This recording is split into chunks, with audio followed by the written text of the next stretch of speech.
नमस्कार, मैं हूं पवन त्यागी।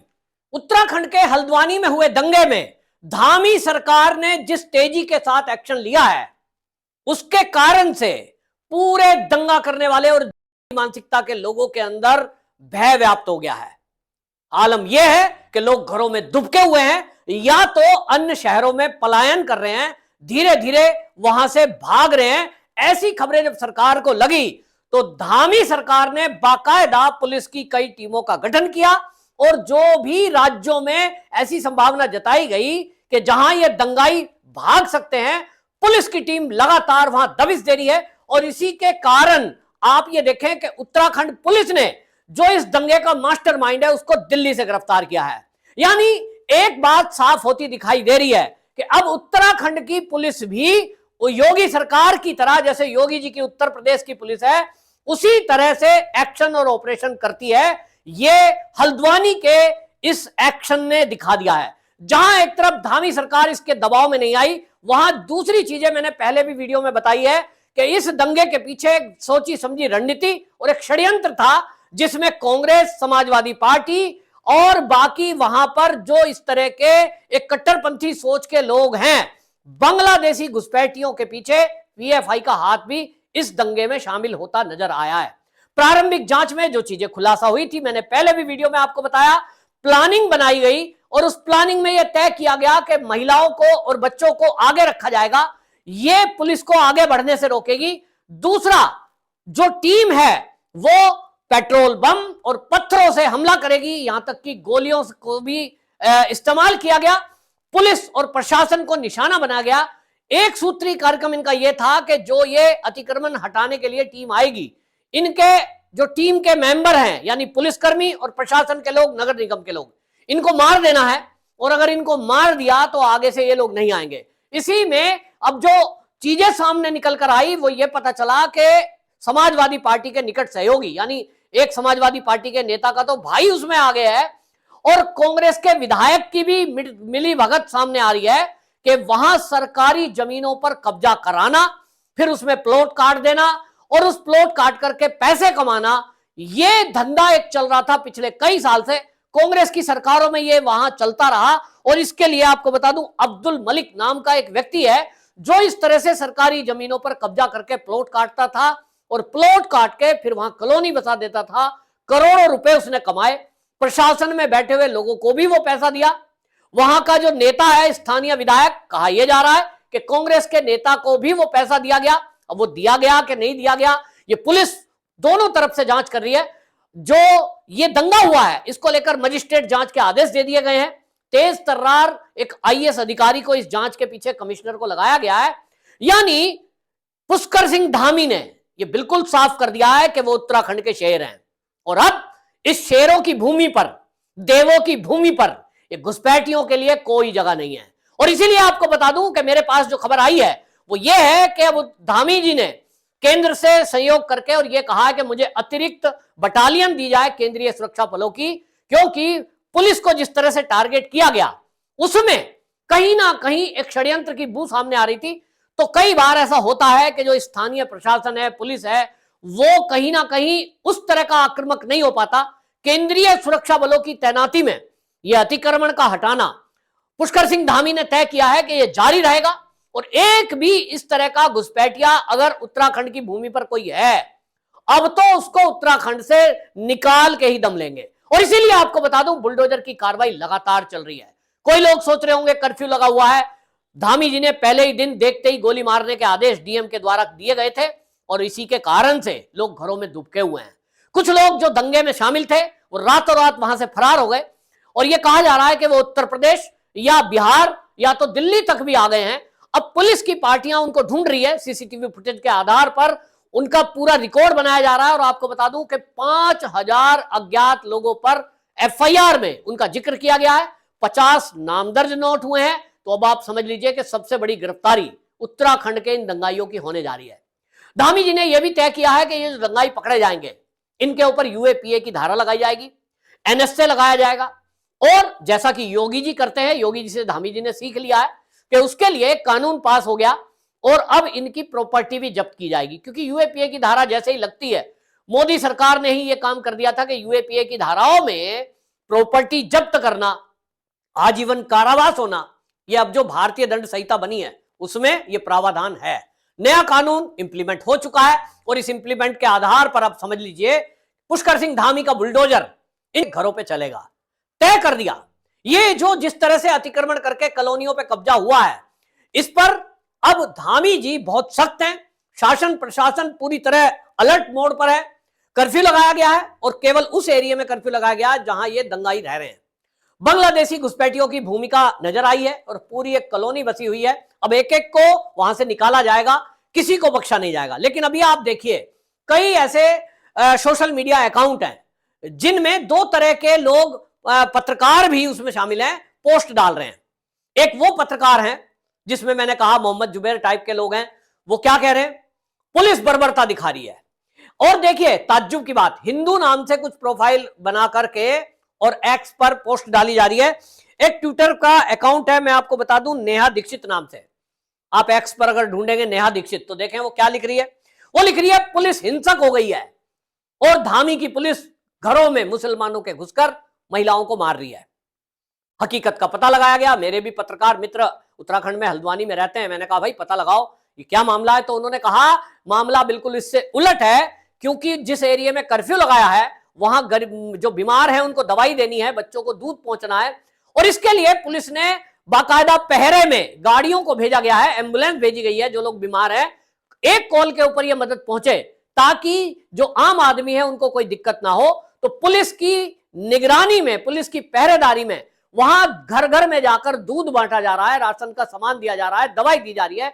जिसको यह कहकर नेहा दीक्षित प्रसारित कर रही है अपने सोशल मीडिया अकाउंट से कि देखिए पुलिस हिंसक हो गई है, उत्तराखंड की धामी की पुलिस, और घर में घुसकर लोगों को मारा जा रहा है। यानी सोची समझी एक रणनीति के तहत सोशल मीडिया अकाउंट से और पत्रकारों के माध्यम से उत्तर प्रदेश, जैसे उत्तर प्रदेश की पुलिस को, योगी जी को बदनाम किया गया, ठीक उसी तर्ज पर आज धामी को बदनाम करने की साजिश रची जा रही है। हालांकि धामी की पुलिस ने इसके मामले में डीजीपी ने सख्त निर्देश दिए हुए हैं कि सोशल मीडिया प्लेटफॉर्म पर यदि कोई झूठ फैलाएगा, कोई भ्रामक तथ्य डालेगा, उसके खिलाफ कार्रवाई की जा रही है। लेकिन अब आप सोचिए, हिंदू नाम की आईडी बना रखी है और वो होंगे भी हिंदू। क्या है, आज देख लिए वामपंथी जो लोग हैं वो पत्रकार बन जाए, नाम से आपको दिखाई देगा हिंदू है, लेकिन वो जहर फैलाने में पीछे नहीं हटते हैं। चाहे वो दिल्ली का दंगा रहा हो, चाहे सीए का प्रोटेस्ट रहा हो, चाहे फिर वो नूह का दंगा हरियाणा का रहा हो, और अब हम हल्द्वानी में देख रहे हैं। और हल्द्वानी में आप देखिए, मैं मोहम्मद जुबैर की एक पोस्ट देख रहा था, वो क्या लिख रहे हैं? धामी का बुलडोजर लगातार गरज रहा है, गलियों में गूंज रहा है। क्या पुलिस और सरकार मिलकर के सब कुछ तय कर देगी? कोर्ट कुछ भी नहीं है। तो मैं बताना चाहता हूं, हकीकत यह है कि 28 दिसंबर 2023 को अतिक्रमण की एक कंप्लेंट गई थी और वो जो है सिटी मजिस्ट्रेट है ऋचा सिंह, उनके पास एक कंप्लेंट गई कि सरकारी भूमि पर लोगों ने अतिक्रमण किया हुआ है जिसमें बड़ी संख्या में बांग्लादेशी घुसपैठिए आकर रह रहे हैं। इस अतिक्रमण को नगर निगम हटाना चाहता है, कृपया हमारी बात सुनी जाए। नगर निगम ने इसके लिए बाकायदा पहले वहां नोटिस दिया है, लेकिन जैसा कि होता है, ये जो कुछ पीएफआई के लोग हैं और जो बांग्लादेशी घुसपैठिए हैं, इनका एक ट्रेंड देखिए। पहले आएंगे तो पहले ऐसे ही पन्नी का घर बनाएंगे, आपको लगेगा साधारण सी झुग्गी है, गरीब लोग हैं। धीरे धीरे उसको टीन शेड डाल देते हैं, फिर टीन शेड के नीचे नीचे दीवार खड़ी करनी शुरू करते हैं, धीरे धीरे पक्का बनाने लगते हैं और पहले कबाड़ी बीनते हैं। आसपास आपको लगेगा कबाड़ी वाले हैं, लेकिन उसके अंदर आप निकलेंगे तो हर अवैध धंधा, नशाखोरी, देह व्यापार और अवैध असला हथियार, इसका निर्माण, ये सब अवैध धंधे वहां होते हैं।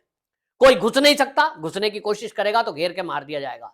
और यही प्लानिंग यहां की गई। जैसे ही लोगों को अतिक्रमण हटाने का नोटिस नगर निगम से मिला, वो इस केस को लेकर हाई कोर्ट पहुंच गए, क्योंकि उसके पीछे नेताओं का हाथ था, पीएफआई की एक वकीलों की फौज इस मामले में थी। और इसीलिए आपको बता दूं, ये जो अब्दुल मलिक है, ये वहां जिसने कॉलोनी काटी थी, लोग इसके पास गए कि भैया ये तो मकान गिराने का नोटिस आ गया, हमने तो पैसे दिए थे आपको, आप तो कह रहे थे ये हमारी जमीन है, ये तो सरकारी जमीन है। इस अब्दुल मलिक ने लोगों को आश्वासन दिया कि आप चिंता मत करिए, ना यहां पुलिस आएगी, ना यहां नगर निगम आएगा, इसके इंतजाम मैं करूंगा। लोकल जो नगर निगम के लोग हैं, कहीं ना कहीं उनकी मिलीभगत हो सकती है। हम देखते ही हैं जब कहीं अवैध अतिक्रमण होता है, उसमें लोकल जो लोग होते हैं उनको पैसा पहुंचा दिया जाता है, रिश्वत खा करके वो बैठ जाते हैं, लोग कॉलोनी की कॉलोनी बसा देते हैं। लेकिन ये हाई कोर्ट का आदेश है और हाई कोर्ट के आदेश के बाद ये अतिक्रमण हटाना शुरू हुआ, जिसको ये वामपंथी मीडिया ये इस तरह से दिखाने की कोशिश कर रहा है।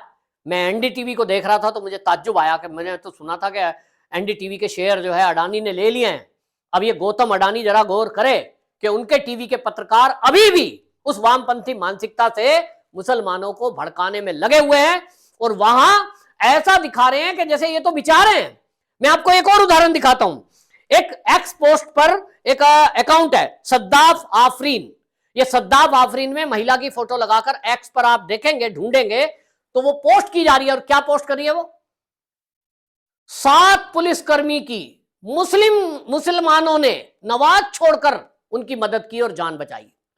यह है विक्टिम कार्ड।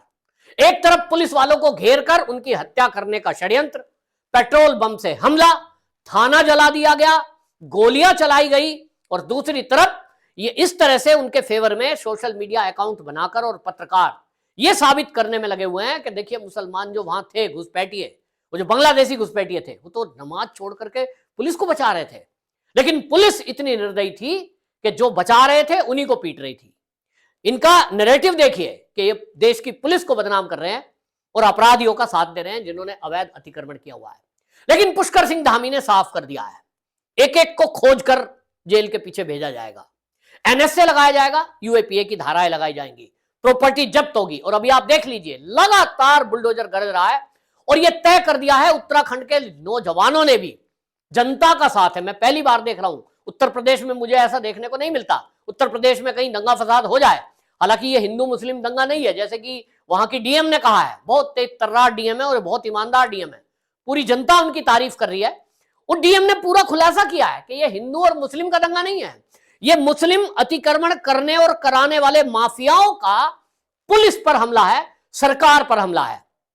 इस षड्यंत्र में वो पुलिस और सरकार का मनोबल तोड़ना चाहते हैं, वहीं दूसरी तरफ देश का माहौल खराब करना चाहते हैं।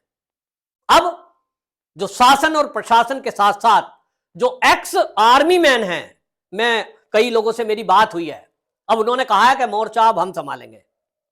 ऐसा हल्द्वानी वाला केस जो बड़ी संख्या में ये घुसपैठिए यहां बैठे हैं, भाई अब तो जो है डटकर मुकाबला होगा और एक एक को चुन चुन कर वहां से बाहर निकाला जाएगा। योगी जी को भी अलर्ट मोड पर रहना होगा, क्योंकि ये लोग वहां से भगेंगे तो उत्तर प्रदेश में आएंगे, दूसरी तरफ बिहार में जा सकते हैं और पश्चिम बंगाल में तो बड़ी संख्या में रह ही रहे हैं। लेकिन इतना तो तय है कि इन्होंने देवभूमि का माहौल खराब करने की कोशिश की है। और देवभूमि वो धरती है जो मैंने जैसे पहले कहा कि देश की सीमा की सुरक्षा में, देश की आंतरिक सुरक्षा में वहां के लाखों नौजवान हमारे देश के अर्धसैनिक बल और सेना में शामिल हैं। वो रिटायरमेंट के बाद भी, मैंने अपने उनके मुंह से सुना है, वो कहते हैं फौजी ऑलवेज फौजी, मतलब रिटायरमेंट के बाद भी वो देश की रक्षा के लिए कभी पीछे नहीं हटते हैं। और अब उन्होंने मोर्चा संभाल लिया है, तो अब इन घुसपैठियों की खैर नहीं है। एक तरफ राष्ट्रभक्त सरकार, पुष्कर सिंह धामी, राष्ट्रीय स्वयंसेवक संघ का स्वयंसेवक, विद्यार्थी परिषद का एक एक्स नेता, युवा, तो बिल्कुल अब आप समझ लीजिए जनता ने भी तय कर दिया है कि इन घुसपैठियों को तो निकाल के ही दम लेंगे। उत्तराखंड की धरती पर अब घुसपैठिया नहीं रहेगा। देवभूमि को किसी को भी बदनाम करने का अधिकार कोई भी उत्तराखंड का व्यक्ति देगा नहीं। और जो ये नैरेटिव बनाने वाले लोग हैं, इनका भी जवाब सोशल मीडिया प्लेटफॉर्म पर उत्तराखंड के युवाओं के साथ साथ पूरा देश दे रहा है। आपकी भी जिम्मेदारी है कि सच जनता के बीच पहुंचे, और इसलिए सच को जनता तक ले जाने के लिए इस वीडियो को शेयर करें, क्योंकि नैरेटिव फैलाया जा रहा है कि उत्तराखंड के लोग और उत्तराखंड की पुलिस मुस्लिम विरोधी है, जबकि उत्तराखंड की पुलिस या उत्तराखंड के लोग मुस्लिम विरोधी नहीं है, घुसपैठियों के विरोधी हैं, दंगाइयों के विरोधी हैं। जो उत्तराखंड के माहौल को खराब करने की कोशिश करेगा, बहन बेटियों पर गलत नजर रखेगा, उत्तराखंड की वहां के माहौल को खराब करने की कोशिश करेगा, उत्तराखंड का हर वासी, मैं तो समझता हूं देवता तुल्य है, वो उसे बख्शेगा नहीं। धामी जी ने सख्त एक्शन लेकर, और अभी तो एक्शन होने जा रहा है, मैं एडवांस में बता रहा हूं, बहुत सख्त एक्शन अभी धामी जी करने जा रहे हैं।